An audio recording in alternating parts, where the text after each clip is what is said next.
Welcome back to the Informal Game. My name's Griff. I got Chris over there behind the camera. Today I'm going to talk a little bit about running adventures off the cuff. When you have a module, sometimes they don't have all the information you need to run the game, and there are just little tricks you can do to make an old dungeon even more interesting. So stay tuned.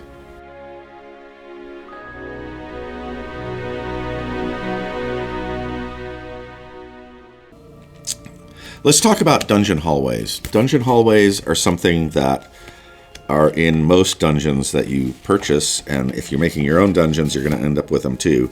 I always like to use this map as an example just because it's like a classic from 1977 that most gamers from that era are familiar with, and probably for all of you newer gamers, this is like a completely novel thing.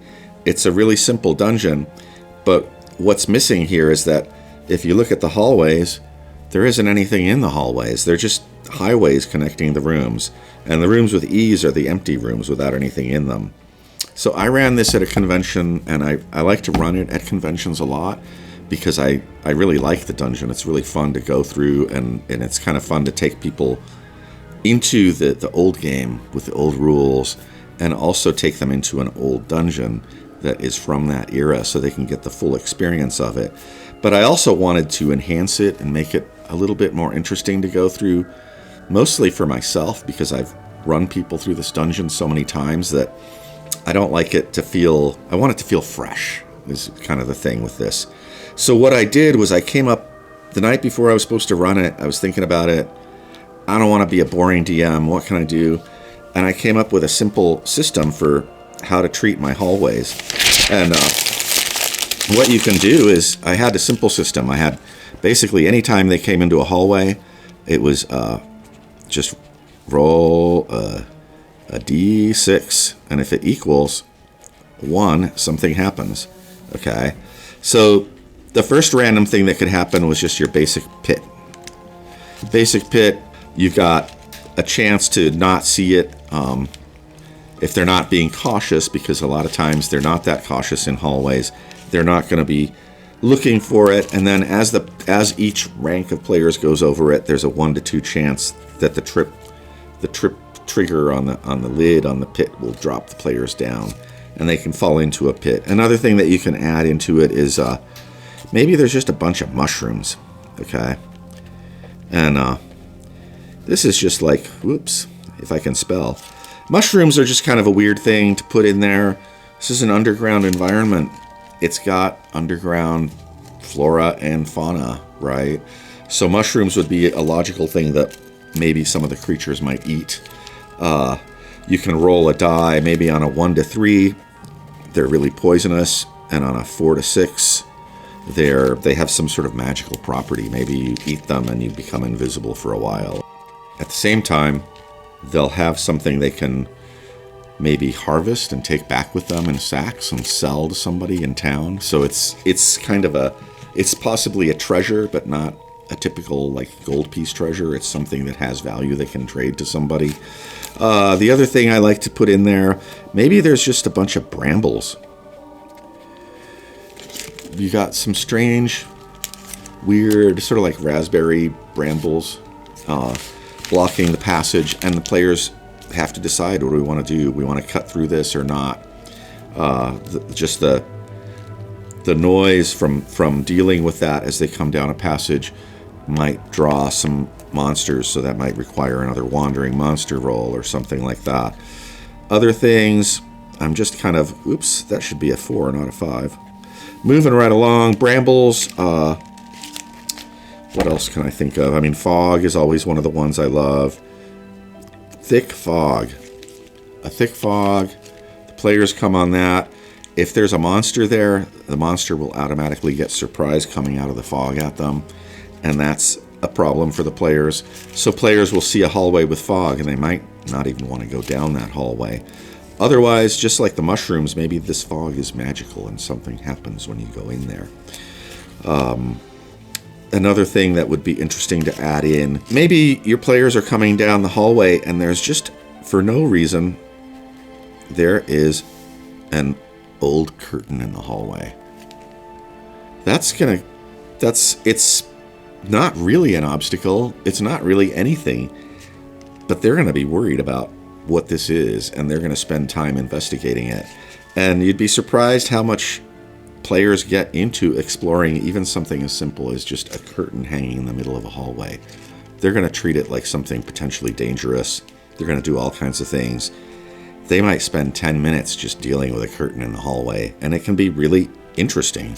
One of the things I like to do is have some of the curtains actually be made out of like stitched together zombie flesh. And so they go through it, and it suddenly activates, and they're being attacked by this zombie curtain thing that's biting at them. And it's not usually a really lethal encounter, but it kind of freaks them out when the curtain comes to life and starts attacking them. But you don't want to do it for every curtain, just every once in a while, so you can catch them off guard. Other things, you name it, anything that you can put in there that's gonna perplex the players and give them something to interact with. Another thing that you might want to have in your tunnels is just the classic cobwebs. This is something you see in all the old black and white movies. What's funny about the cobwebs in those old black and white movies is that they had these machines that were spinners, and they were full of rubber cement, and they would like spin, and there was a fan, and it would blow out rubber cement, and it would make these fake cobwebs that would dry on everything. And when you watch these old movies, they look like cobwebs, but it's really just rubber cement being turned into a webby-like substance. Cobwebs are always great. Of course, cobwebs mean there could be spiders, maybe a die roll. If you get a 1, there are spiders there. If not, there aren't. It's another sort of, it obscures vision. So maybe something comes rushing at the party through the cobwebs and attacks them and maybe gets a surprise. It worries players because you found cobwebs, so there may be spiders. Maybe these cobwebs are really big, so maybe there's giant spiders. Or maybe they're small. Lots of little spiders you can't really kill, but it's something that has to be dealt with. A lot of times what players like to do is set the cobwebs on fire, and that's always delightful for a dungeon master, because once you start burning things in the dungeon, you get smoke. And it's not exactly like fog, but you've filled a hallway with smoke. Now you can't see. It's hard to breathe. Again, you got a problem you've got to get through. So that's just a simple idea for what you can put in a dungeon hallway. I actually, since then, have come up with my own. I came up with a chart, and it has these basic ideas in it, but then it also has some other more developed ideas. So it's sort of it's a lot like what you find in the original game rule books, where you'd have the wandering monster charts that are really basic, and you've got to really work to create what the situation is based on what's on these charts. But these are a little bit more involved for the hallways to give players something to deal with that's fascinating. Additionally, when you run Zenopus Dungeon, this dungeon in particular, it's a really interesting dungeon considering how old it is and how simple it is. You only have you've got a map, and you've got about 4 pages of description, not even 4 full pages, because it starts halfway over on one side here. I'll put it over here. It starts here, so you've got basically 3.5 pages of descriptions, and you've got a handful of rooms that have actual written descriptions, and the rest is just random wandering monsters. And adding that extra layer of oddities into the dungeon made it really interesting. Another thing that was on the dungeon was this room here, and people don't really, I've never heard anybody talk about that room, but that room, the description of that room is just that it's a tunnel that leads under the graveyard next to the town. Well, that right there, get some dice, roll some damn random things. Like, you can do something really simple for yourself just on the spot. Like, if you have a passage coming down and you want to roll a die, you could just do, like, if it's a 1, it's this way. If it's a 2, it's this way. If it's a 3, it's this way. Maybe a 4 means that you've run into a room. 5 might mean that it bends, and then you roll another die. A 6 might just mean that it's a dead end. I don't know. It's up to you how you want to run that. But it's really easy to create simple procedures for yourself that you just write down on the side of the page of what the things do. And then as you play, you're not cheating because you kind of have a preconceived idea of what the die rolls are going to do for you. But you're not railroading the players into a situation. What else can I say about that? I think the dungeon, well, one of the things I wanted to do also in the dungeon was I added a room. This room here is empty, and there's a wizard that lives in one of the rooms over here. And I felt like he's kind of a bad guy, and I wanted to sort of, I guess, foreshadow that the guy is bad. So I had a room here set up that was sort of a torture chamber. It's kind of a grim encounter. I won't go into details on it on the show. But the players come in and they find a victim that's still alive and held prisoner here that's maybe some kind of the subject of some macabre experiment by the evil wizard. That was actually an interesting encounter too, and as usual, the characters did the opposite of what I thought they would do. I was hoping they would talk to the guy, because he would reveal to them that the wizard was evil and that they should, watch out for the wizard. But my players were concerned about his well-being, and they could tell that he wasn't going to live. He was that bad off, and so they dispatched him because they wanted to help him out. And so that was kind of interesting too, that they did that. That was completely unexpected.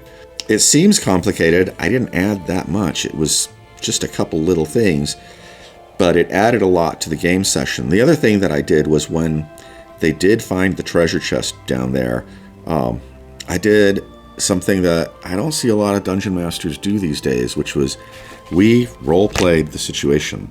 So I described that they had found this little, it wasn't a big treasure chest, it was just a little, like a box. And so they opened this secret compartment, they found this box, and I described it to them. But before they even got in there, they, on this one, this particular one, they had found, it was just like an opening, a concealed opening, and they looked in. And it was pretty clear that the only thing that you could get in there with was your arm. And they were suspicious, and they put a 10-foot pole in it, and a blade came down and chopped the pole.